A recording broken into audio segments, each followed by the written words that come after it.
Hello students, welcome to RNS classes. आज हम class 9 के मोशन के इक्वेशन ऑफ मोशंस का सेकंड इक्वेशन ऑफ मोशन के बारे में बात करेंगे। पिछले लेक्चर में हमने फर्स्ट इक्वेशन ऑफ मोशन को डिराइव किया था। अगर आप उस वीडियोस को नहीं देखे हैं तो प्लीज़ उस वीडियो को पहले जाके देखें।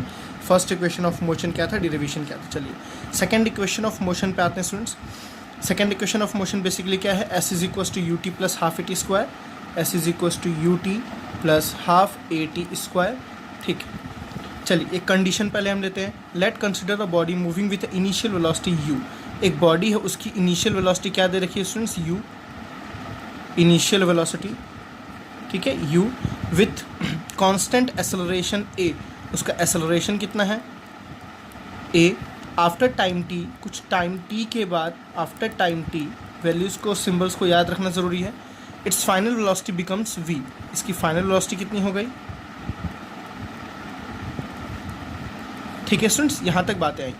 अब अपने एक टर्म पढ़ा था पिछले लेक्चर में, पिछले लेक्चर में एवरेज वेलोसिटी के बारे में। एवरेज वेलोसिटी क्या था students, average velocity is the mean of initial velocity and final velocity. मतलब मैं पहले स्टेटमेंट लिखता हूँ, initial velocity, initial plus final velocity upon 2, initial plus final velocity upon 2। Average velocity को रिप्रेजेंट करते थे v से, is equals to u plus v upon 2। ठीक है, इस चीज़ को याद रखना है। अब मान लीजिए स्टूडेंट्स, जो बॉडी u पे थी वो v पे गई, कुछ देर के बाद उसने कुछ डिस्टेंस कवर किया होगा। लेट डिस्टेंस और डिस्प्लेसमेंट हम यहाँ दोनों बोल सकते हैं, कोई दिक्कत नहीं है। डिस्टेंस और displacement cover by a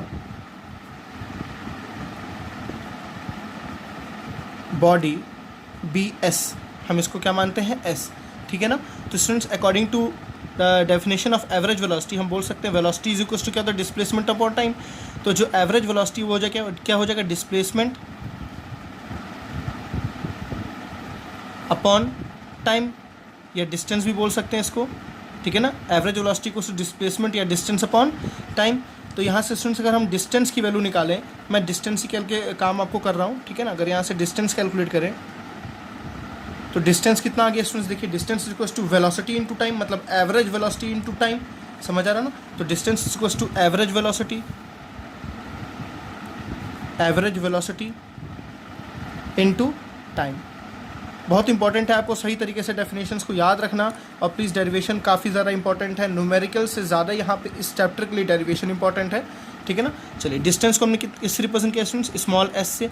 average velocity का आपने जस्ट अभी फॉर्मूला लिखा था, देखिए u प्लस वी अपॉन 2। तो एवरेज वेलोसिटी जहाँ पे हम वहाँ क्या पुट कर सकते हैं, u प्लस वी अपॉन 2। और टाइम किससे रिप्रेजेंटेड t से, स्मॉल t। चलिए ये हमारे पास एक इक्वेशन बना। अब आप एक चीज़ ध्यान से देखो, जो second equation of motion students, s is equals to u t plus half a t square. Basically देखो ये कोई कॉन्सेप्ट नहीं है, ये बस एक रिलेशन है। ठीक है ना, आपको इस तरह समझना है, ये बस एक क्या है, रिलेशन है। अब इस रिलेशन में कहीं v की ज़रूरत नहीं है।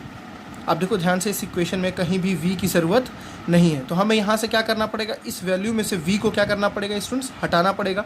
जब हम यहाँ से v को हटाएंगे तो s हम की ज़रूरत है, s हमारे पास है, u की ज़रूरत है, u हमारे पास है, t की ज़रूरत है, t हमारे पास है। ठीक है ना। तो हम इस इक्वेशन से v को हटाएंगे। तो स्टूडेंट्स आपने पढ़ा होगा एक v का formula, v is equals to क्या था, u प्लस ए टी। आपने फर्स्ट इक्वेशन ऑफ मोशन पढ़ा था, v is equals to u plus a t. तो हम रख सकते हैं s is equals to u की जगह पे u रहेगा। ठीक है, ध्यान से सुनिएगा, u की जगह पे u रहेगा, जहाँ v है वहाँ मैं क्या रख रहा हूँ, u plus a T, u plus a T. नीचे क्या है, अपॉन 2, बगल में क्या स्टूडेंट्स, अब इंटू टी। ठीक है, चलिए आगे इसको सॉल्व करते हैं।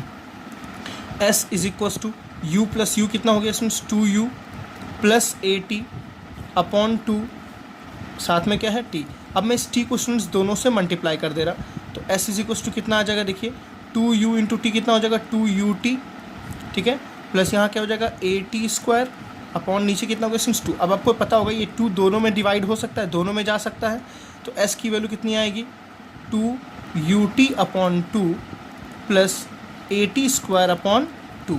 ठीक है स्टूडेंट्स, 2 से 2 क्या हो गया, कैंसिल। तो क्या आ गया, s is equals to u t, s is equals to u t plus, इसको मैं ऐसे लिख सकता हूँ, half a t square. This is your second equation of motion, s is equal to u t plus half a t square. मैं एक बार दोबारा समझाता हूँ। मेन आपका लाइन यहाँ से है, आपको पता है एवरेज वेलोसिटी क्या होता है, initial velocity plus final velocity upon 2, ठीक है ना।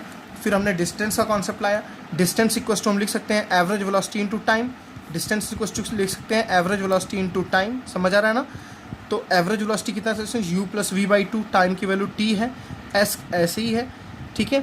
u एज इट इज़ है, v को हमें रिप्लेस करेंगे किससे, v u plus a t, क्योंकि इस इक्वेशन में कहीं हमें v नहीं दिख रहा है, तो इस v को हम हटाएंगे, v की जगह पे क्या रख सकते हैं, u प्लस ए टी। तो जहाँ v था हमने रखा देखो u plus a t, t as it is, 2 as it is, u plus u कितना हो गया इसमें 2u, a t as it is, 2 as it is, t as it is, ठीक है। अब देखिए इस t को दोनों मल्टीप्लाई करेंगे तो 2u इंटू टी कितना हो गया 2ut, 80 इंटू टी कितना हो गया इसमें 80 स्क्वायर, नीचे कितना है 2।